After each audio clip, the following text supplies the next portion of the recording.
ముందుగా జేపీ గారు, మీరు చూస్తూ ఉన్నారు తెలంగాణలో ఎన్నికలప్పుడు మీరు చాలా గట్టిగా గళం విప్పారు. అనేక పథకాల మీద అసలు ప్రభుత్వాల ఆదాయ వ్యయాలు ఎంత ఉన్నాయి, వాళ్ళు ఏం చేస్తున్నారు, దాంతో సంబంధం లేకుండా హామీలు ఇస్తున్నారని చెప్పారు. బట్ అంతిమంగా ఇక్కడ కాంగ్రెసే గెలిచింది.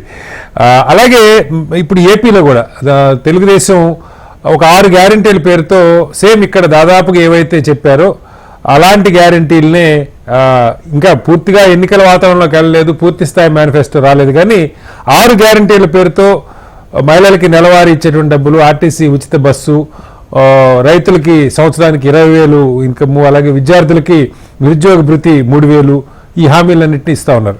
మొత్తంగా అంటే దేశవ్యాప్తంగా అసలు ఈ హామీల మీద ఏంటి, అసలు ఏదైనా ఒక లైన్ వచ్చే అవకాశం ఉందా? ఎలా చూడాలి జేపీ గారు?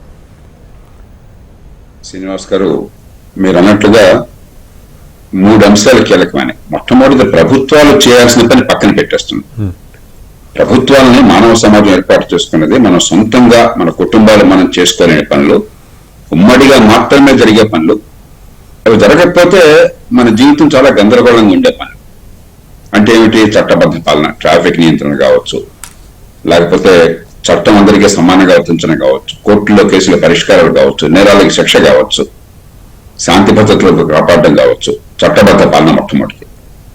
ఆ తర్వాత మనం రోడ్డు మీదకి వెళ్తే ఇప్పుడు ప్రతిరోజు ఎక్కడో చోట డ్రైన్ పగిలిపోయి ఓవర్ఫ్లో అవుతుంటుంది. మురుగునీటి పారుదల లేకుండా రోడ్డు మీద ప్రవహిస్తుంది. వర్షం వస్తే వరదలు వస్తున్నాయి. మరి మంచినీళ్ళు కట్టకట్టుగా ఉంది ప్రజలకి. కనీస జీవనావసరాలు తీరట్లేదు. ట్రాఫిక్ ఎంత అధ్వానంగా ఉందో జంట నగరాల్లో మనం చూస్తున్నాం. ఇక మూడోది మౌలిక సదుపాయాలు, రవాణా కావచ్చు, విద్యుత్ కావచ్చు. ప్రధానంగా కమ్యూనికేషన్స్ కనీసం ప్రైవేట్ సెక్టర్ వల్ల జరిగిపోతుంది ప్రజలకి. తర్వాత మంచి ప్రమాణాల విద్య, ఏదో ఒక విద్య కాదు, ఫ్రీగా విద్య కాదు. ఫ్రీగా విద్య కాగితం మీద పెడుతున్నారు, 1,000 కోట్లు ఖర్చు పెడుతున్నారు.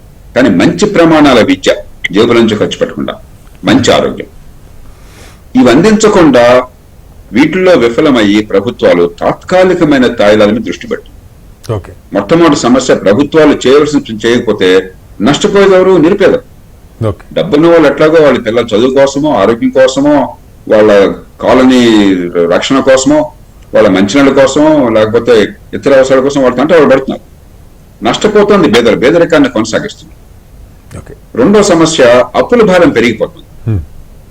మనకు వచ్చినటువంటి ఆదాయం కనీసం ఖర్చు పెడితే అంతకు మించి అప్పుల డబ్బు కనుక నేను తాత్కాలిక అవసరాలు ఖర్చు పెట్టకుండా ఉంటే కనీసం పిల్లల మీద రోజువారీ ఖర్చుల కోసం అప్పుల భారం ఉండదు.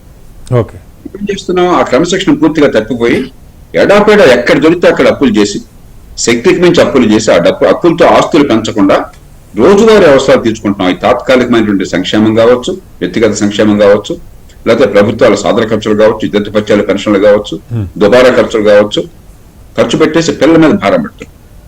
మూడోది, పేదరికం పోవాలి అంటే అభివృద్ధి, ఉపాధి కల్పన, నైపుణ్యం, ఆదాయాలు. అది మించి వేరే మ్యాజిక్ ప్రపంచంలో ఎక్కడ లేదు.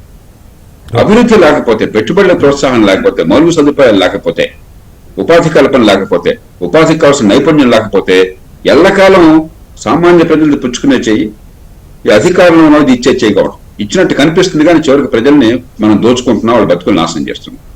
ఈ 3 సమస్యలు ఉంది.